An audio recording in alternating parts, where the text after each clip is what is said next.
Pemirsa TV One, kalau kita sudah menetapkan hati memilih seseorang untuk jadi pemimpin kita, artinya kita sudah memberikan amanah kepada orang itu. Urusan saya percayakan kepada kamu, tolong urusin. Memberikan amanah, memberikan kepercayaan. Dan kepercayaan itu kan kehormatan. Orang dikasih kepercayaan itu kehormatan. Amanah adalah kepercayaan. Dan lebih dari itu, amanah itu titipan. Apa namanya? Titipan. Umumnya titipan, pertama titipan nggak boleh bikin orang jadi sombong. Titipan cuman dititipin doang kok sombong, nggak pantas ah. Dititipin sombong, nggak pantas. Titipan nggak boleh bikin kita sombong, Bu.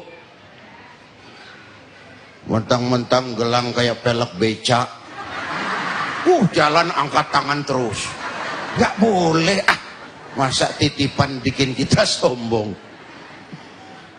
Titipan nggak boleh bikin sombong. Yang kedua, titipan harus dijaga baik-baik. Kalau tidak, yang nitip kan marah. Yang nitip marah. Allah titip harta sama kita, jadi orang kaya, supaya bantu yatim, bela yang lemah, bangun rumah sakit, bangun pesantren. Pelitnya 17 setan. Yang nitip marah.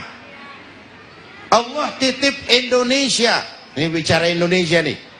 Allah titip Indonesia, Bu. Masya Allah, Indonesia kita nih. Ayo kita bicara wawasan kebangsaan. Ini sebelum masuk pertanyaan tadi, saya ini bersyukur lahir di Indonesia. Saya bangga jadi anak Indonesia. Bukan karena saya ditatar untuk itu, bukan. Pertama karena perjalanan dakwah saya ke seluruh pelosok tanah air ini. Saya saksikan wajah Indonesia dari desa ke desa. Yang kedua, Allah kasih kesempatan saya ngelihat negeri-negeri lain di dunia ini. Makin banyak negeri saya lihat, saya makin bersyukur lahir di Indonesia, jadi anak Indonesia. Indonesia kita besar nggak, Bu? Besar nggak? Bayangkan 17.000 pulau. Itu belum termasuk Pulau Gadung dan Pulau Gebang. Tambah 2 kalau itu masuk. La haula wala quwwata.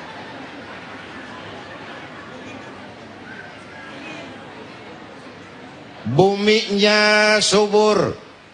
Di atas perut bumi Indonesia segala tanaman hidup. Di bawah perut buminya ada gas, ada minyak, ada batu bara. Lautnya kaya. Pasir lautnya saja bisa dijual nimbun Singapura. Minyak lepas pantainya dahsyat. Itu Malaysia ngebet banget pengen menguasai Ambalat karena ada cadangan minyak lepas pantai. Illegal fishing, pencurian ikan dahsyat. Ikan kita luar biasa banyaknya, Bu. Bu, pernah teman saya anak Madura nangkap ikan di laut Malaysia, ditangkap sama polisi Malaysia. Kamu nyolong ikan Malaysia ya? Dia bilang, enggak Pak, saya nangkap ikan Sumenep yang lari ke sini katanya. Saking banyaknya ikan kita. Pakai merek kali itu ikan. Hutan kita jutaan hektar.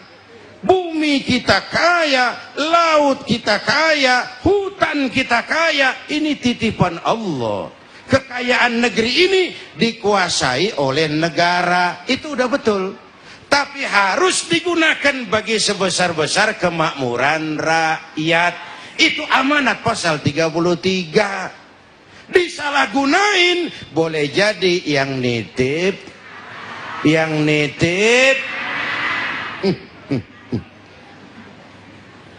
Bapak Ibu hadirin yang saya hormati, ini balik lagi soal jaga amanah. Bu, saya mau cuplik. Tabi'in Umar bin Abdul Aziz. Umar bin Abdul Aziz pada saat dipilih secara aklamasi jadi khalifah, jadi Amirul Mukminin, ucapan yang pertama keluar dari bibirnya, inna lillahi wa inna ilaihi.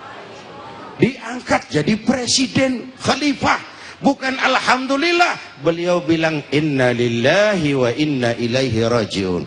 Ada dua hal dari ungkapan ini. Pertama, jabatan adalah amanah. Menyia-nyiakan amanah adalah khianat, dan khianat itu dosa besar.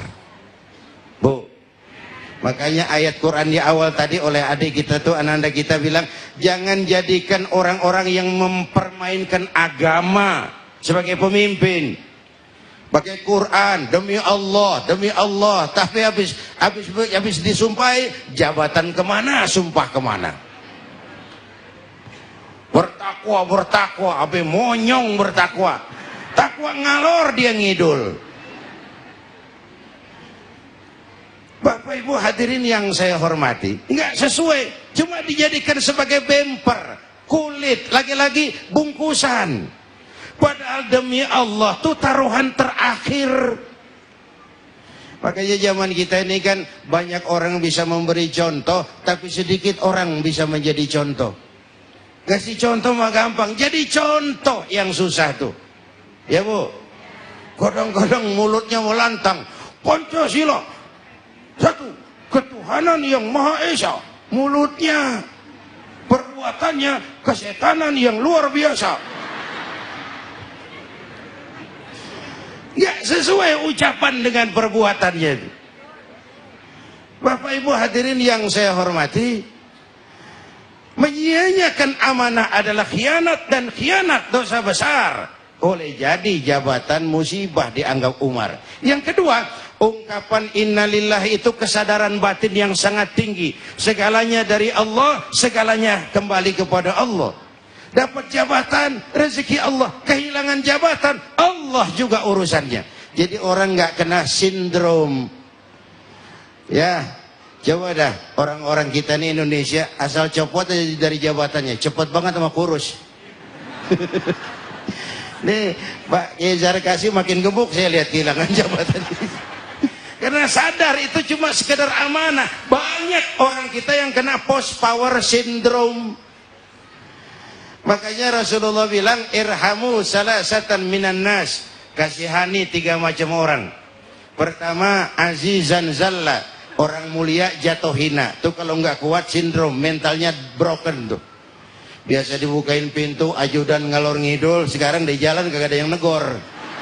Kagak enak banget, keblangsak.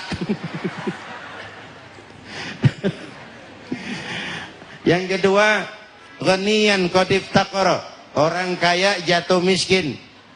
Itu kalau nggak kuat-kuat mental, pakai kolor berendam di empang tuh.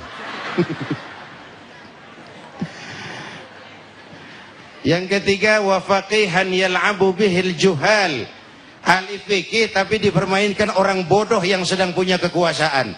Kesian tuh, ahli fikih dipermainkan orang bodoh yang kebetulan sedang pegang kekuasaan.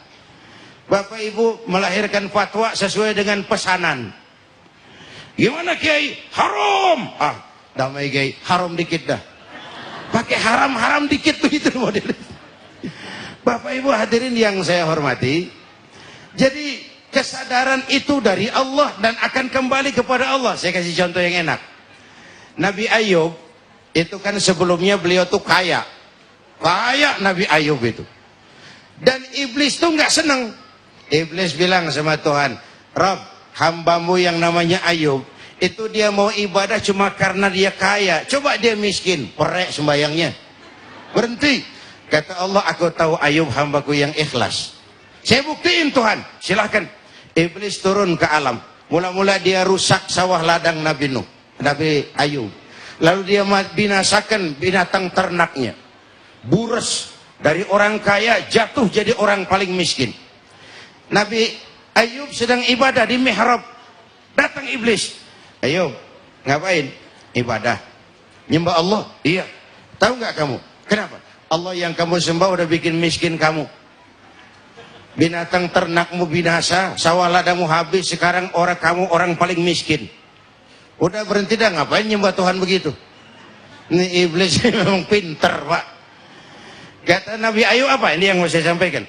Benar itu. Benar. Sawah ladang saya habis. Binatang ternak saya habis. Dan saya sekarang miskin. Alhamdulillahilladzi a'tani wa akhaza minni. Segala puji bagi Allah. Dia yang ngasih, dia yang ngambil. Nggak ada urusan. Yang ngasih dia, yang ngambil dia. Cuman ibadah jalan terus. Sujud lagi Nabi Ayub. Kata iblis, dasar nabi lo. Allah yang ngasih, Allah yang ngambil. Lah jabatan juga begitu. Masya Allah, terasa sepertinya beliau masih berada di tengah-tengah kita.